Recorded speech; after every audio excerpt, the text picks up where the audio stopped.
What is sex? What is the role of sex? Oh my God. And gosh, I'm so glad you asked that question because I feel like we all have so many misconceptions about that. I was doing a panel with another sex therapist once, and they said, I was like, what would be your one piece of advice to couples? And both of us almost the same time said, scheduling sex. People hear that and they're like, ugh, are you freaking kidding me, Bat Sheva? That sounds so not sexy. You know what's not sexy?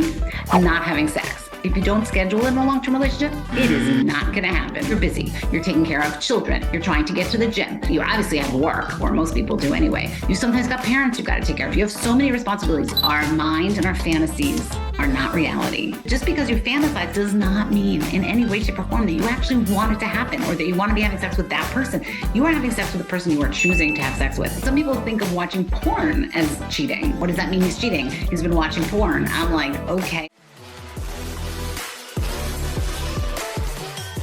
Okay, so Bat Sheva, what is sex and what is the role of sex? Oh my God. And gosh, I'm so glad you asked that question because I feel like we all have so many misconceptions about that. So, people think of sex as intercourse. Vaginal penile penetration is usually what people, when you say to somebody, what is sex? And that is such a limited, unhelpful, almost seriously problematic definition. And so we need to start thinking about sex as a much broader activity, right? Like an activity where two people are enjoying each other's bodies. Very often people want it to end in orgasm, but are trying a million things, not just the penis and the vagina. And that is, as soon as we start thinking about sex that way, we start closing doors all over the place. And really good, healthy sex life is about opening doors and understanding how much broader sex really is. And in terms of what role it plays in our life and how important it is, I always say to people, and you're just meeting me now, Akash, but I'm always say to people, I didn't go into this field because I'm so fascinated by how body part A fits into body part B. That's interesting. And I have a lot to say about that. But what's much more interesting to me is when people find their sexuality, how they feel about themselves, how they feel about their relationship.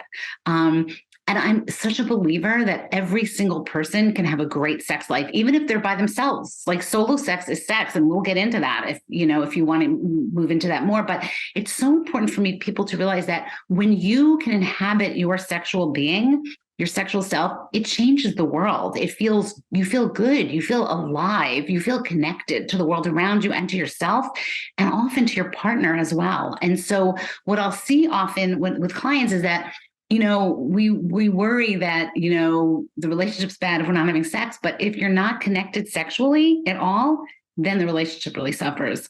So I feel like that gives you a much broader definition for sex and kind of understands at least how I envision it as part of people's lives. So what does great sex actually mean? And what does great sex life mean?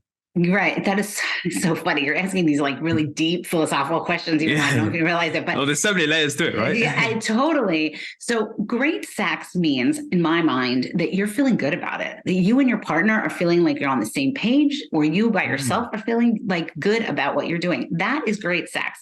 For us to assume, especially in long-term partnerships, and I work usually with people who are in long-term monogamous relationships. I do work with people in other situations, but I often work with that or somebody who wants a long-term monogamous relationship. They're a good sex. It's ridiculous for us to think they're going to be hanging from the chandeliers every day when they're having sex or every week when they're having sex. It's absurd for us to think that like fireworks are going to go exploding. As soon as we understand and we stop romanticizing that and we understand that a good, solid sex life means that you're having sex on a regular basis, that it makes you feel good, that it makes your partner feels good, that it makes you feel connected to your partner, that it makes the two of you smile, that you yourself are having the sexual feelings and thoughts and releases that you might want to have by yourself so that you walk through the world feeling like connected and feeling like you can sort of smile at that person on the street and be flirty or be friendly and be open and understand that that the sex that you're having, if it's by yourself or with another partner, that is good sex. And I will also say, okay, so that doesn't sound so unromantic. When you're having regular, ongoing good sex, that opens the door and leaves open the possibility that there will be those moments of like fabulous, firecracker sex. If you're not having any sex at all, because you're expecting to have this fabulous firecracker sex all the time, it is never going to happen. Trust me. Does that And answer the question? Is that what you meant by the question? Am I getting it right? Okay. Yeah. And how does someone know the difference between good, great sex, as you mentioned, and this firecracker sex? Because I think it's interesting you mentioned that people have this perception that every time needs to be firecrackers, and if it's not, something's wrong, or it doesn't live up to their expectations, so they go looking elsewhere. What are the differences there, and what really makes up firecracker? Facts. I think we kind of, most of us know, at least in our heads, if we haven't experienced it, when we've had a really unusually great sexual session with somebody, right? Like we just feel like happy. The orgasm was really great, usually in those situations. It was fun. We were able to let go. We were able to like fully like be present in the sex. And when I mean present, we're going to have to talk about that, because this is not about like always being focused on what's happening in the room in your body. That's like one of the worst myths out there. But you know, we have those moments when like, we're like, oh my God, honey, that was great. And we just feel so good. But regular sex that makes you just feel plain good at the end, that's really important also. And that might be the orgasm wasn't so strong, or you didn't have an orgasm, or, you know, you kind of lost it in the middle and you were like laughing and like, you know, like the regular ongoing sex that is just a part of everybody's life. It felt a little bit like usual, like you went through your regular script, because most of us in long-term relationships, develop like sort of regular scripts. So that's what I would call sort of regular sex. And we think of that as boring. And I think of that as being so important. And, you know, a good analogy would be like, I love making dinner parties. And I make great dinner parties. And I pull out my china and my crystal and we have a great time. But you know what? Most of the time, I just want a sandwich, or just like, you know, a plain plate of chicken and vegetables. Like, I'm not going to have my entire life be these fancy dinner parties. So that, I think, is the shift that I think we all have to kind of make. I think does that make sense to you? Yeah, I'd love to hear more about what you said, where it's not about focusing on what's going on in your body, but it's about something else, which you haven't revealed. But you also mentioned a lot around opening doors, feeling connected with other people after you've had sex, like random people on the street. I have a feeling these all things are connected. Can you elaborate a little bit more on this openness, but also this concept of not being in your own head and in your own body during sex? I think when you're feeling good about your sex life, it's almost like the third leg on a stool, right? If it's there, you don't feel it. You can just sit down. If the stool is missing, then everything feels wobbly. And every day I'm seeing people in my practice who have so much shame because they feel like their sexual problem is terrible and they're the only ones in the whole world that have that sexual problem, even though the client I saw before, the client I saw after me have the exact same sexual problem. Like, people have so much shame about it. And so they walk around, they either don't want to think about it, or they walk around with this kind of dark cloud over their head. And it just shuts down the world. It shuts down our ability to be open with other people. It shuts down our ability to be happy with ourselves. It's kind of like when you're not feeling like, you know, when you get into those ruts, or maybe you don't, where you don't exercise for a while and you just feel crappy, like that's the same kind of feeling. Like, it's this feeling of like, I don't feel like I'm inhabiting my body. I don't feel like I'm my entire whole person. And when your sex life is kind of in order, and it doesn't mean that you're having fireworks on, but when your sex life is feeling like good and nourishing to you, then you can walk through the world in a much more sort of open and connected way. So that is what I meant by opening doors. And I hope that makes some kind of sense. Yeah. And the thing about being in your head, and I'm going to shift gears because this is like dramatically shifting. Women in particular, although I think men have this too, and I'd be actually so curious to hear from your listeners, but women in particular have been told in the last, 5 years or 10 years, become this huge myth that drives me nuts, that to have good sex with your partner, you have to be totally relaxed, totally calm, totally present in what's happening in the room, totally present in what's happening in your body. That is such garbage. Like, I just want to say, like, does that sound sexy to you? Gosh, I don't know. That doesn't really sound super sexy to me. That sounds kind of boring. And my experience is that that to have a good ongoing sex life, you often have to be focused on much more than what's happening in that room. That involves all kinds of maybe fantasies with your partner in your head. That involves, getting yourself ready to have sex, again, watching, reading, thinking about things. That involves, sometimes people are having different conversations in their head that are happening in the room, and they're floating kind of in and out. They're remembering past sexual sessions. Like you are, dancing with your brain as well as with your body, and often we need to get sort of our sympathetic nervous system up and running to be able to have good sex. And that may be exercising, fantasizing, watching a scary movie, like watching an erotic movie, things that get us sort of revved up. That is a much better, in my experience, way for people to have good connecting sex than this like calm, relaxed, all present mentality, which some of us do get on vacation, and that could be really nice in its way, but it gets in the way of people having an ongoing regular sex life because they've been told they just need to like empty their brain, relax, think about only what's happening in the room, focus what's happening on their body. For most women, I will tell you, that is just not a very effective way to have good sex. Anyway, I know that's kind of like, some people hear that and they're like, whoa, that is like so anti everything I've heard about Sheva. So there you go, Akash. And is that for men as well? Your advice applies? So men seem to have a less problem with this. Like getting in the room, men seem to have, I think men do it more naturally and don't feel guilty about it. If they're fantasizing or thinking about somebody else or thinking about another situation or another place, I think men let those ideas float in and out of their heads much more. Sometimes they feel a little guilty about them, but for the most part, they just accept that that's like what life is with sex. With women, there's this whole other narrative about like, if they're thinking about if they're thinking about the hot fireman up the block, then clearly there's something wrong with their relationship, and they shouldn't be doing that. And does that then mean their partner may be thinking about somebody else sometimes? And I'm like, really? You've been married for 20 years and you think every single time you have sex, you're supposed to be thinking about just that person in the room? This gets us into a whole fantasy situation. But I will tell you that for men, it feels like getting into that room and getting their brain going is much easier than for women. So it is a message to both people, but I think it's a message that's much more necessary and powerful for women. So are you suggesting that it's not a case of you need to start thinking about all these other people in order to get ready, but it's more if whatever floats into your head to get you in the mood at that time of day or whatever, that's completely natural. You don't need to feel guilt or around it. Correct. And women might need fantasies, like many women. Well, this is also like mind blowing to women, right? Like they have this idea, and again, men have an easier time with this. I think they do. I don't think that it's different for men. I think that men don't fight it. That's what I think the difference is.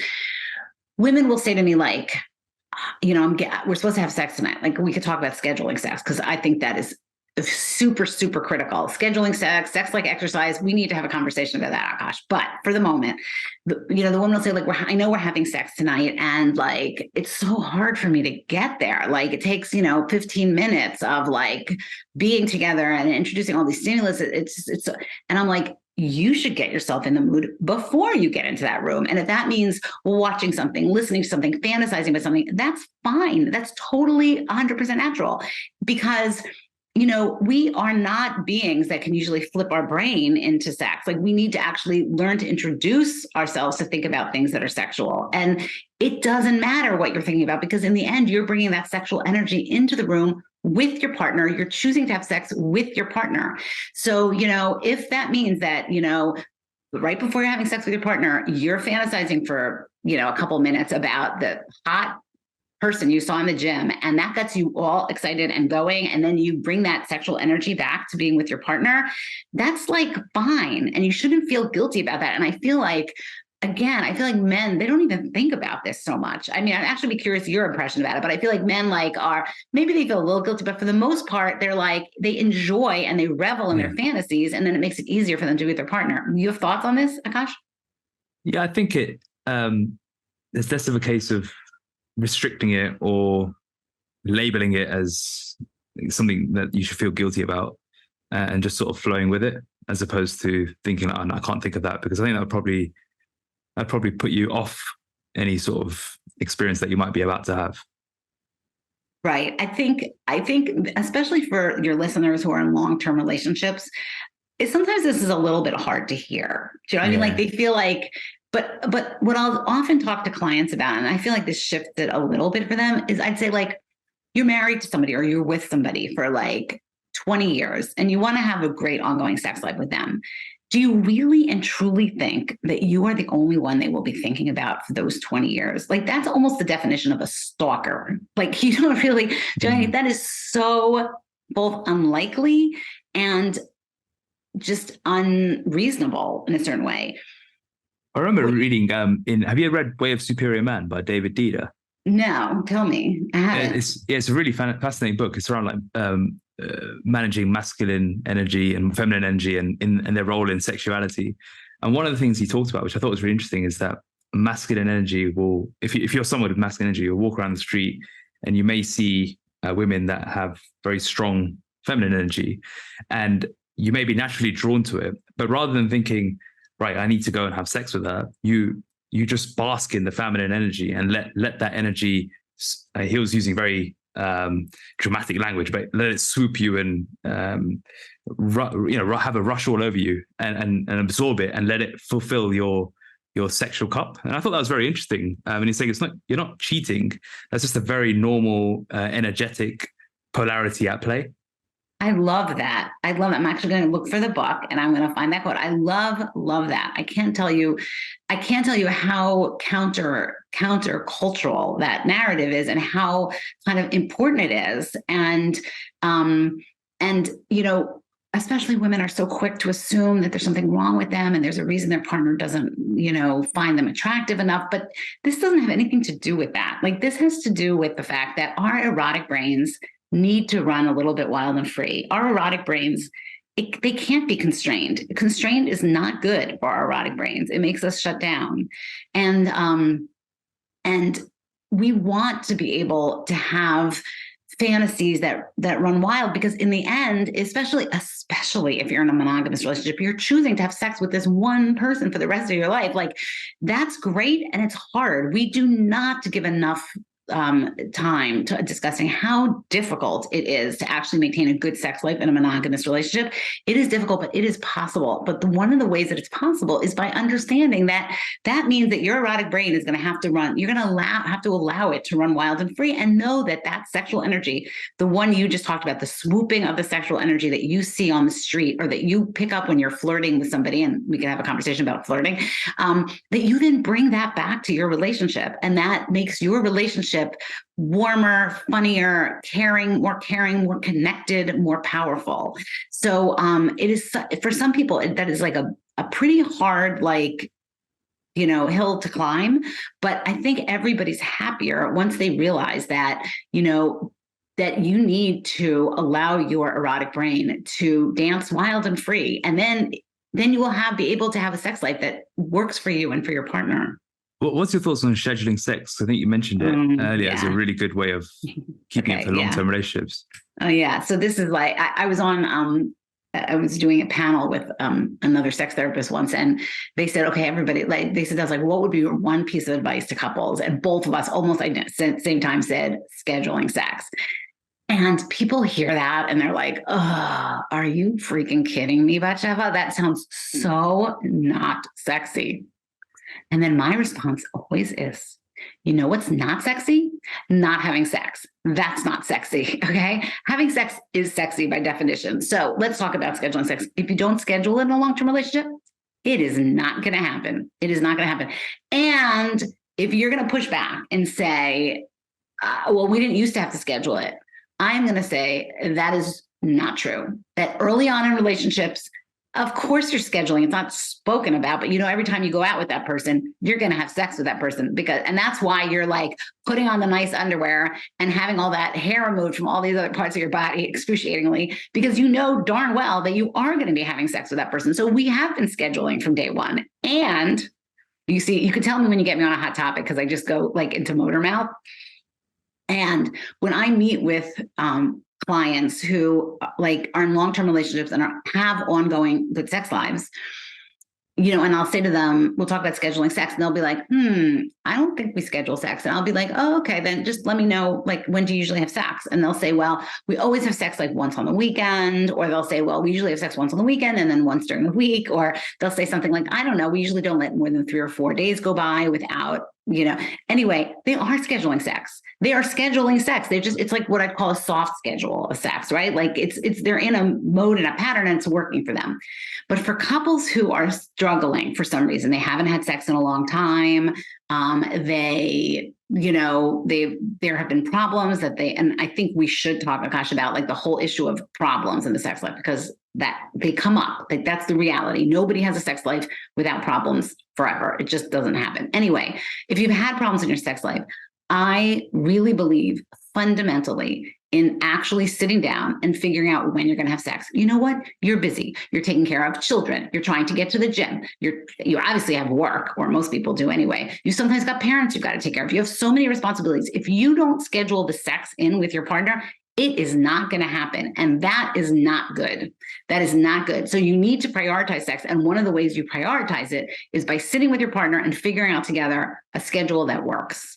So I can only tell you that is critically important. And I'll say one more thing, and then I really will shut up, is that almost every sex therapist will tell you that you need to schedule sex. I think that's, when I'm working with couples that have one member of the couple who really has low desire, we'll often talk about scheduling, not sex, in additional to the sex, to the scheduling, yes, sex. So we can talk about that, but that's a whole other road we could go down. Oh, sorry, what was that? So scheduling something before sex? Scheduling sex and scheduling not sex. Oh, not sex. The positive times and the negative times, or the yes times and the no times. And that becomes super important as well. And I can't talk about that, but.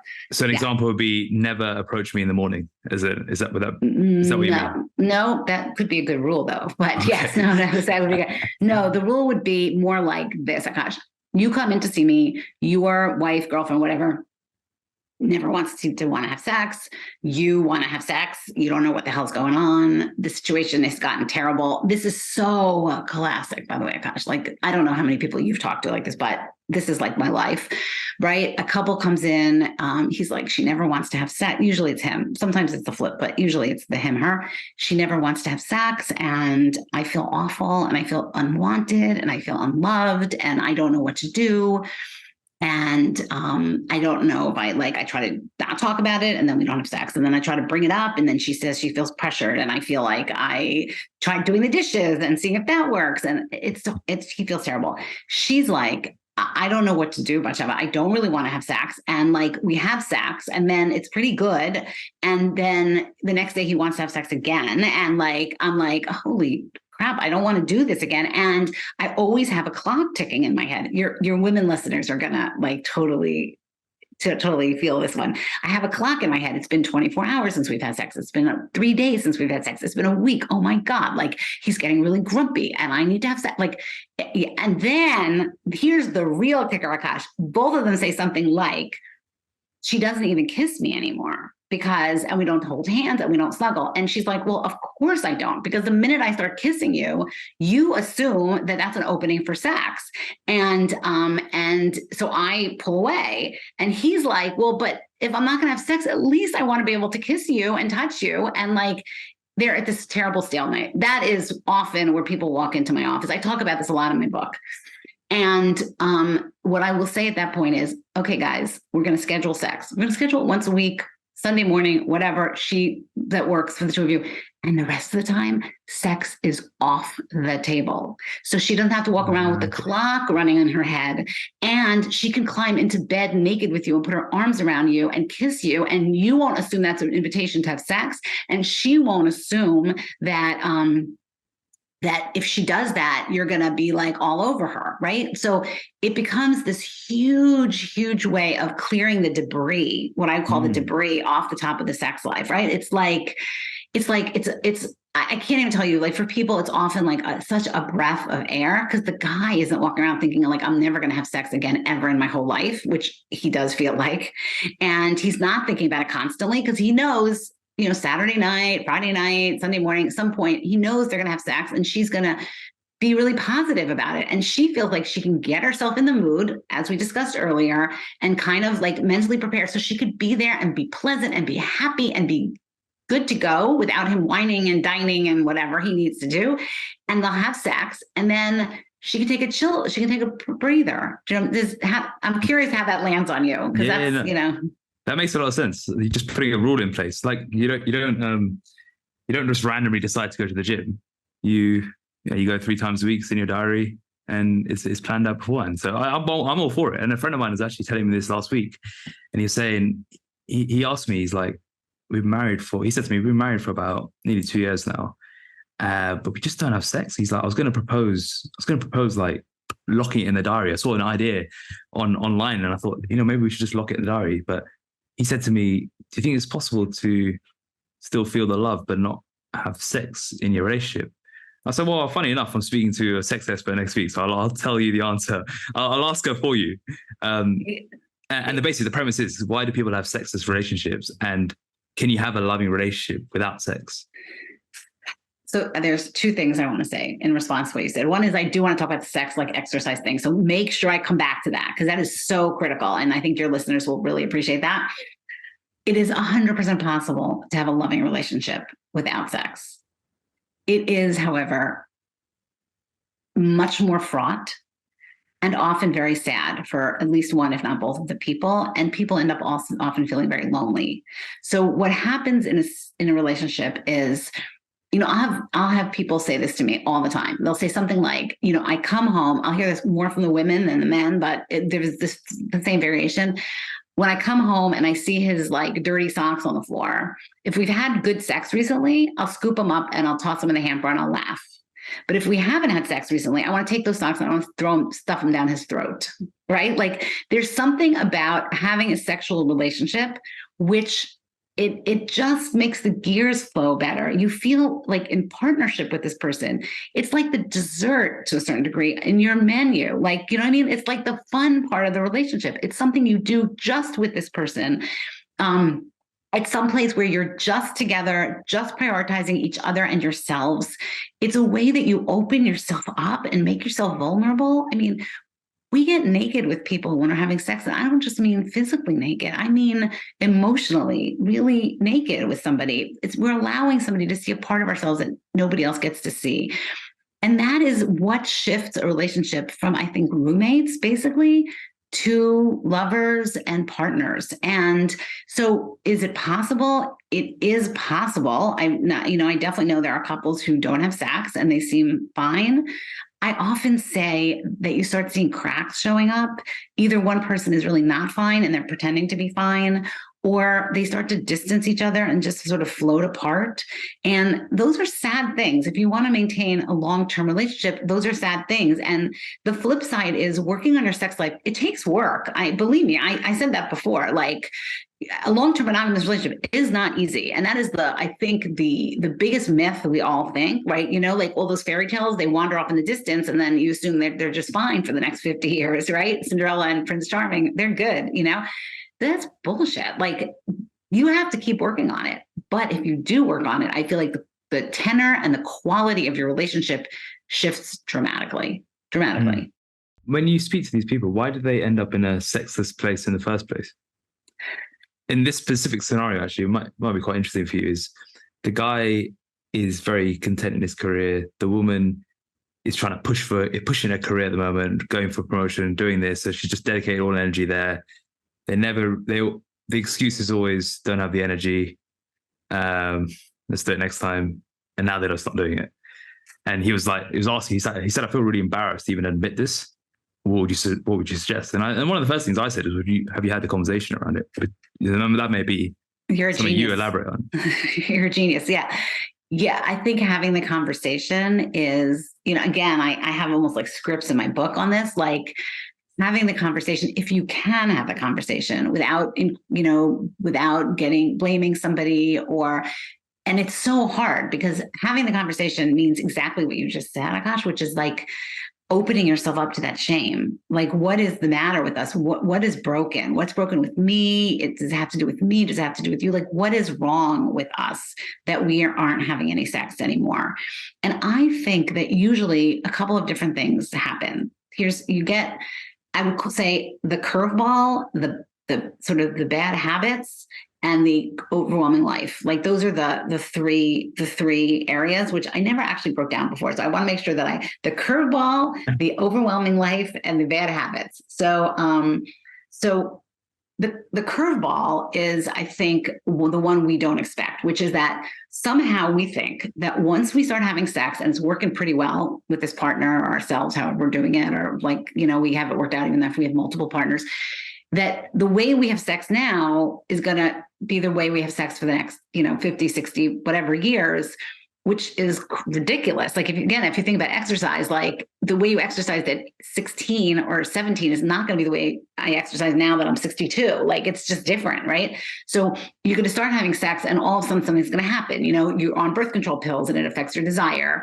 You go on high blood pressure medication and it affects your erections. You have kids banging at the door and like, you don't have any time. You're afraid to make noise. You used to be really noisy lovers. And now like, you have kids and teenagers in the other room and they're listening to you. Like, there's so many, you lose weight. We talked about that, right? Like I lost 100 pounds. Like, you have this skin hanging out. On the one hand, you feel better. On the other hand, you feel crappy about that. Your back goes out and now you can't have sex in the positions you used to have sex in, right? Every few months or a year or whatever, there's going to be a curveball. Like, that is the reality of a sex life. And until you accept that is what's going to happen, your sex life is not static. Your sex life is constantly shifting and changing. And if you know that every problem will have a solution, menopause, like every problem, or andropause, when men's testosterone drops, like there are physical problems that jump up all the time. There are sociological problems that, your work is too much. There are familial, like your family situation has changed. So you need to understand that there are going to be curveballs and that you have the capacity to address every single one of them with a little bit of knowledge. But as long as you know going in, oh, it's a problem. Other people have the same problem and there are solutions for it. So that's the one thing. The second thing I said was over full lives. Like, we live in crazy times where we're just running, like you just said, your friend who's like very busy professional, his wife is a very busy professional, and you have too many priorities. So unless you actually prioritize this, at least somewhat, it is just not going to happen. It's just not going to happen. And then the last one is the bad habits, which is what I think happens is like, so you stop having sex like every weekend. You used to do lazy Sunday mornings. You kind of stop because one of you started running and it goes out early in the morning. And then, and then you were like, okay, now 2 weeks have gone by, so we should have sex. But then you get into bad habits, which I want to talk to you about the sex and exercise thing. So, but I will shut up for a minute. I really will. So you could say something. No, go for it. Go with sex and exercise. You told me to bring you back there. Okay, that's it. Okay. And I feel like you and your listeners will so appreciate this. I think that a great analogy for sex is exercise. The same way you build exercise in life, that's how you build sex in your life. And I know I get constantly like, are you kidding about that? Like, this is the most unromanticized view of sex I can ever imagine. That's what people say. Like, and the truth is, I get it. And I'm going to push back and say, actually, it will keep your sex life going. So maybe, I don't know, 15 years ago, I was on a podcast. And somebody said, the way I was talking about sex, they said, oh my God, it sounds almost like exercise. And I was like, oh, no. Like, couldn't. And then I was thinking about it like a couple of hours later, I'm like, darn it, it's exactly like exercise. Here's the deal. We know it makes us feel great, right? We know that the more we build it into our lives, the better we feel, the easier it is, the happier we are. We know that if we find ways to exercise that make us feel good about ourselves, we are more likely to exercise. Does that mean that every single time we exercise, we want to get off the sofa? But come on. No, it doesn't mean that, right? Like, it doesn't mean that. It means that sometimes you got to push yourself. Either you got to have somebody pushing you or helping you or somebody to follow that's like very inspiring, or just a schedule and just your habits. All of those things are part of what you do if you want to build a healthy life of movement, right? Like, and it's exactly the same with sex. Like, yes, I get it. It's not that you want to necessarily have sex right this minute, but you now know that it's great for you to have sex. You feel good having sex. It connects you to your partner. The more you have sex, the kind of easier and more fun it is. You've sort of found ways to have sex that are great for you. And you know what? Get your ass up there and have sex. What's it? And No. if you can't, then make an appointment with a sex therapist, somebody who can help talk you through this, because it is not that hard. It is not that complicated. And you want to have a great sex life. What sort of frequency should people be aiming for? Good question. Okay. Love this question. So if I was being a good sex therapist, I would say to you, as often as feels right to you and as feels right to your partner. That is the stock answer that we are supposed to give. But I'm going to sort of give that. And there's some truth to that. To be fair, like if you and your partner like having sex 3 times a week or once every 2 weeks, and that's really and truly working for you both, and you're both being honest about it, that is the right amount of sex to have. Having said that, there is actually data out there now. So I used to say, my experience with long-term relationships is usually about once a week. Once a week is about sort of a good standard operating procedure. Okay. Twice a week is great. 3 times a week is great. Once every other week, fine too. Once it starts getting to be less than once every 2 weeks, that's when I often see cracks starting to happen in relationships. What's fascinating is a study came out, a very large study came out. This is a bunch of years ago. And what it showed was that people's happiness level with their sex life increased the more they had sex until they hit once a week. And after that, it stayed the same. Now, people need to hear me very clearly. That is the average, right? That is the bell curve, right? If you are somebody who really wants to have sex 3 times a week and that makes you happier and your partner's good with that and that they make them happier, that's great. And if you're somebody who really, really only wants, and I had a client like this once who like, it just worked in their life to have sex once every other week, pretty much. And like they really were both happy with that. They were super busy and they really could live with that. It felt right to them. I'm like, you go, that makes total sense to me. But if you're asking what the sort of national average is or the actually international average is, it's probably in long-term relationships approximately once a week. And that means that there might be some weeks you don't, and sometimes when you're on vacation, you might have sex 4 times. So are you surprised by that number? What do you think? No, that sounds about right. Okay, yeah, good. Right. Yeah. I'm so happy. Yeah, once a week sounds like a good amount. Not too overwhelming, though you got to figure out where you fit it in your calendar, but not too much of a gap that you wonder if things are right or not. Right. Yeah. What are your thoughts on porn? I like to think about porn kind of like alcohol, right? Like it's fun to be used once in a while. It can be extremely helpful. It can be great within the couple, and it can get abused.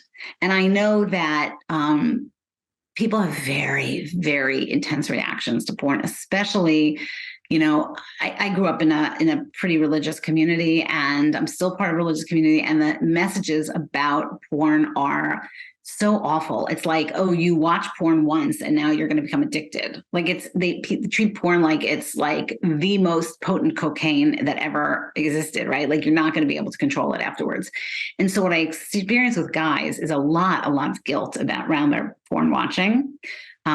Especially in their relationships, they kind of feel like they often have to keep it a secret from their wives or their partners. And often the women will freak out when they find out that guys are watching porn. And that just makes the whole thing worse, because as soon as they freak out, then the shame just gets worse for the men. I think that men watch porn for the most part more than women do. And most of the men I know who watch porn are not addicted to porn. I hate that term so much. I would say the only time you need to really, really worry about porn is if you feel like it's getting in the way in your life. Like, let's say you are watching it at times when it's like, it's not a good idea. Like you're watching it at work, or you're, watching young children and you're supposed to be watching young children. Like then if your porn, use is at a point where that is happening, then I would say it's really worth talking to somebody about that. But if you're somebody who likes to masturbate, again, more men, but yes, more women, there are women also who likes to masturbate sometimes with porn because it's easier, it's available, it's fun. Usually in my experience, that's like largely a stress reliever for guys. It's very different from having sex with a partner. And I don't think it's a problem. And I'll sometimes recommend to couples that they will watch, porn together, because sometimes that could be fun. And back to the very beginning, like getting yourself in the mood and getting yourself both there. Like that could be helpful. But I'm actually curious what you think, like what you asked the question. So there was something going through your head when you asked the question. Yeah. So again, another friend of mine said to me, he's got in a habit of watching porn 3 times a week, and he feels guilty about it because he's not having sex with his wife. So his only outlet is masturbation with porn. And he was sharing that with me. Again, it was actually a couple of weeks ago, and I just thought it was really interesting because I don't think he's the only one. And he just had a lot of guilt and shame around the whole topic. And I said to him, if you're using porn for masturbation, but you're not having any sex with your wife, and she doesn't even know about it, might be a problem there. And I think that's where the problem with the topic is. And that's why I thought I'd be curious to know what role it plays, and when it's a bad thing, when it's an escape, when it's like alcohol, drugs, food, becomes a crutch in people's lives. And when it's a potential benefit, or if it's a benefit. Like, and that's where the context came from. Well, you could be a sex therapist because you gave him very good advice. Like, well, a lot of the advice is actually very similar to just like weight loss, right? I just think of like it's very much like exercising more, like you said, and then porn is like excess food. So it's very similar. So here's what I would say to your friend. We need to separate out 2 things. If I was seeing him as a client like this, so let's separate out 2 things. Do you want to be having sex with your partner, your wife? And if so, what's getting in the way of that? And how do we turn that around? Right. But that's one question. And the other question is, are you masturbating 3 times a week because it feels good and it's really a nice way to have an orgasm with like no fuss, no muss? Do you know what I mean? Like, and then if that's the case, that's fine. Given what you're describing to me, I wouldn't jump to assume that he's not having sex with his wife because he's masturbating 3 times a week, right? That doesn't, that doesn't necessarily compute, right? He could be masturbating 3 times a week to porn and having sex with his wife. Like that is not crazy. Or he might be having sex with his wife and then not want to masturbate 3 times a week, right? Like that. So, but I think they need to kind of be separated out so that there's this feeling like, it's not like it's not like you have, I guess I would say it's not like, for most people, it's not like you have this like limited pot of sexual energy and you can give some to your wife or your partner and some to your, masturbatory habits. Like it just doesn't kind of work that way. Those tend to be sort of separate and different. And yes, I get that they overlap, but because they overlap, we tend to mix them all up together in a way that I don't think is super helpful. But the first thing I would say is like, let's take some of the stigma off the porn so that people can actually think rationally about porn as opposed to jumping to the conclusion that I'm a bad person and I'm addicted. Yeah, I think that's fair enough. It's fair enough. What about cheating and sex? What about it? When people cheat, how much of it is when people cheat? How much of it is to do with how much does sex play a part in that, physically and emotionally? Because some of the things you said earlier, I was quite surprised by. Where you said you were talking about thinking of other people, being active in that, or at least embracing it, which is obviously not popular opinion, right? That's probably quite controversial. You'll probably get hate mail, but I'm right. I'm right. Some people might say, "Oh, that's cheating." You're emotionally cheating on your partner there. Like, where do the lines come? Yeah, where are the lines in a monogamous relationship? Correct. Okay. Yes. So that is a very, very big question, right? It's like a very large, broad question in so many ways. I want to remind you of something which I feel like I spend half my life reminding people of, which is that our mind and our fantasies are not reality. I don't know why we're living in a time where people cannot seem to separate between fantasy and reality, but that is somehow feels like it's gotten blurred. And we could do a whole sociological study on that. And that is a big problem because you can have so much fun and wild and crazy lives in your brain and not necessarily want it to even happen in your life. You could be having sex with, some movie star, the Duke from Bridgerton, which seems to be like everybody's like, favorite crush. And you don't really want to have sex with him. Like, I don't even know him. He's not even like, I don't know his personality. Like, I don't really want to have sex with him. But Shiva, did you see that thing? Have you ever seen Black Mirror? And there's this episode in the most recent series where, and obviously this is all very futuristic, where they're having sex. So these 2 male friends who are both straight in reality, but one of the friends gave another friend like a VR virtual reality chip that you put in your head. They were playing games in different rooms with each other using this virtual reality chip. It was like Mortal Kombat, right? And when they're in this virtual reality world, they become that character. One was a male character, one was a female character, and they were meant to fight in Mortal Kombat. But what ended up happening in this weird Black Mirror situation was they ended up having sex in the game. And then they started having sex regularly. So they'd meet up in this virtual reality and have sex in this game. And then in reality, they met up in person and wanted to test if they were now gay and that they had fallen in love with each other. And it turns out they weren't. And then what ended up happening was that they just decided to keep this schedule of, I think it was once a month, where they would meet up in this virtual reality and have sex there. And it was the most crazy, it was such a crazy thing, but I think you'd find it fascinating.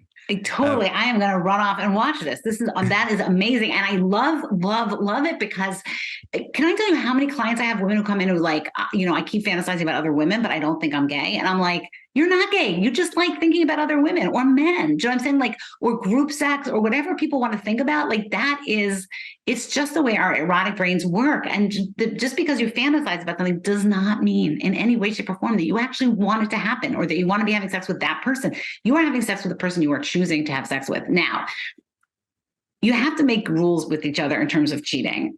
I'm a pretty big believer. I love monogamy. I think it's really, really powerful. And I think it's hard. And I think you need to be very clear with each other.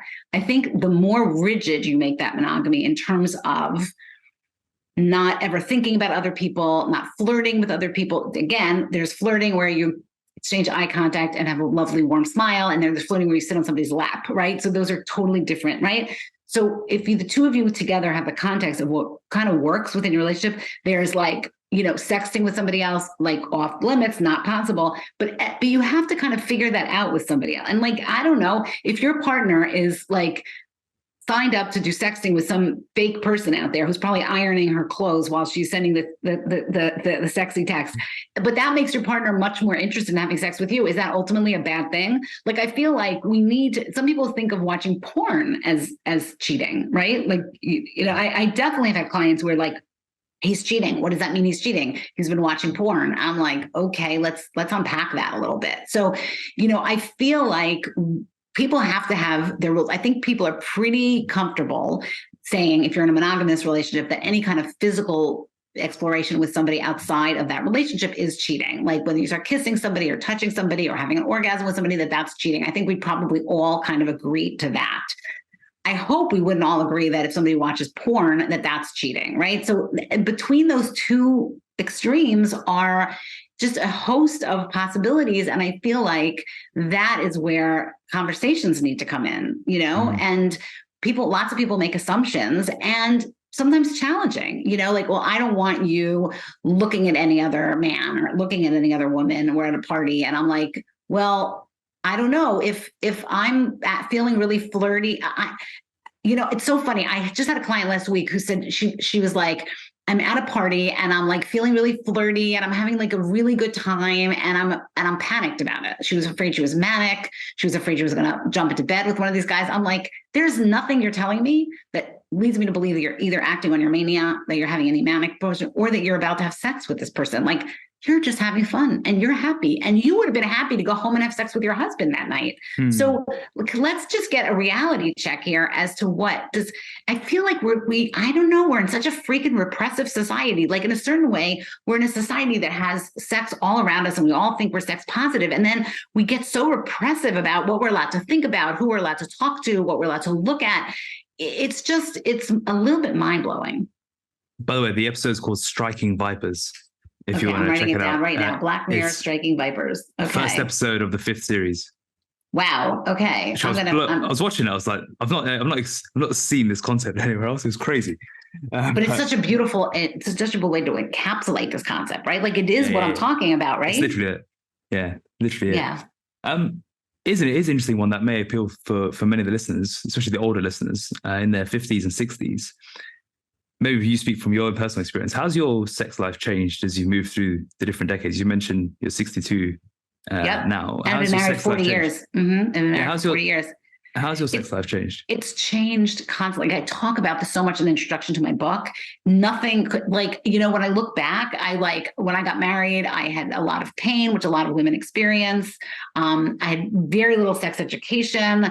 Then, my husband actually got his first bout of cancer when we were 30, and that had a huge impact on the medications he was taking. We had times when my libido disappeared. There were times when his libido disappeared. There were times I was 100 pounds heavier. And so while we actually still had a fabulous sex life, there were definitely things that made me feel uncomfortable. I can move now 100 pounds less, I can move more. But you get older, there's testosterone in both of our histories. There's Viagra is part of the mix now. But we didn't even touch on vibrators, which is the most underused tool in women's sexual arsenal. Maybe some other day we'll talk about that. Our sex life has completely changed. And everybody who's listening, I want to tell you the most important message, because I know we have to finish up, is I promise you you can have a good sex life. There is no problem out there that's really not solvable. And you just need to feel empowered and to have the know-how and to trust and to try so hard to get past the shame of asking for help. Yeah. Because I'm conscious of your time, if you were to leave the listeners with 3 to 5 actionable tips they can take from this episode, what would they be for you? What would you want them to do to improve their sex life, whether they have one now or whether they need to get one? So either if you have a partner, sit down and have a conversation with the partner. And if you don't have a partner, sit down and you make a list and write in a journal about what is it you want from your sex life and what do you think may be not working right now? Just get yourself started. So that's number one. The second thing is schedule time for sex. Again, whether you're by yourself and your solo sex or sex with somebody else, schedule and make it happen. And 3, here's the most actionable one. If you get stuck, reach out for help. Reach out for help, because it is not worth being stuck on this aspect of life. It's too important. It's too critical, and it's so helpable. And if people want to reach out to you personally or find out more about your work, where can they go? So there's always my book, Satisfaction Guaranteed, How to Have the Sex You've Always Wanted. I am all over social media. So I'm Dr. Bat Sheva, Dr. Bat Sheva on Instagram and on TikTok, the Dr. Bat Sheva. My website is drbatsheva.com. So please reach out. I see people virtually and I see people in person if you happen to be in the New York area. So, and I usually do short-term sex therapy. Amazing. Thanks so much for coming on, Dr. Bat Sheva. Thank you so much for having me.